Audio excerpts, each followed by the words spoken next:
ಸಂಪುಟದಲ್ಲಿ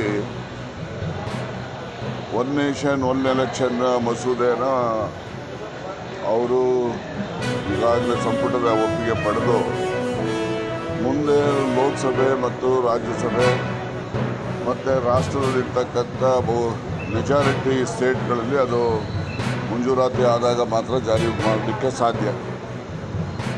ಈ ಹಿನ್ನೆಲೆಯಲ್ಲಿ ಈಗಾಗಲೇ ಲೋಕಸಭೆಯಲ್ಲಿ ಸುಮಾರು 60 ಸದಸ್ಯರ ಕೊರತೆ ಇದೆ ಅವರಿಗೆ. ಅದರಿಂದ ಅವರು ಸುಮ್ಮನೆ ನಾವು ಇದನ್ನು ಪ್ರಯತ್ನ ಮಾಡಿದೋ ವಿರೋಧ ಪಕ್ಷದವರು ಸ್ಕಟಲ್ ಮಾಡಿದ್ರು ಅಂತಕ್ಕಂಥ ಆರೋಪ ಮಾಡಲಿಕ್ಕೋಸ್ಕರ ಈ ಮಸೂದೆ ತಂದಿದ್ದಾರೆ ಹೊರತು ನಿಜಕ್ಕೂ ಜಾರಿ ಮಾಡ್ತಕ್ಕಂಥ ಉದ್ದೇಶ ಅವ್ರಿಗೆ ಇದ್ದಂಗೆ ಇಲ್ಲ. ಆದರೆ ಜಾರಿ ಮಾಡೋದರಿಂದ ಅನುಕೂಲ ಅನಾನುಕೂಲಗಳು ಎರಡೂ ಇರ್ತವೆ. ಈ ಮುಂದೆ ಕೆಲವೊಮ್ಮೆ ಕೆಲವು ರಾಜ್ಯಗಳಲ್ಲಿ ಕೊಯ್ಲೇಷನ್ ಗವರ್ಮೆಂಟ್ಗಳು ಬರ್ತವೆ. ಅಲ್ಲಿ ಅವರ ಒಂದು ವ್ಯತ್ಯಾಸದಲ್ಲಿ ಏನಾದರೂ ಸರ್ಕಾರಗಳು ಬಿದ್ದೋದಾಗ ಚುನಾವಣೆಗಳಿಗೆ ಹೋದಾಗ ಮತ್ತು ಹೇಗೆ one nation one election continue ಮಾಡೋಕ್ಕಾಗ್ತದೆ. ಹೀಗೆಲ್ಲ ಕೆಲವು ತಾಂತ್ರಿಕವಾಗಿ ಮತ್ತು ಪ್ರಾಕ್ಟಿಕಲ್ ಡಿಫಿಕಲ್ಟೀಸ್ ಇರ್ತವೆ.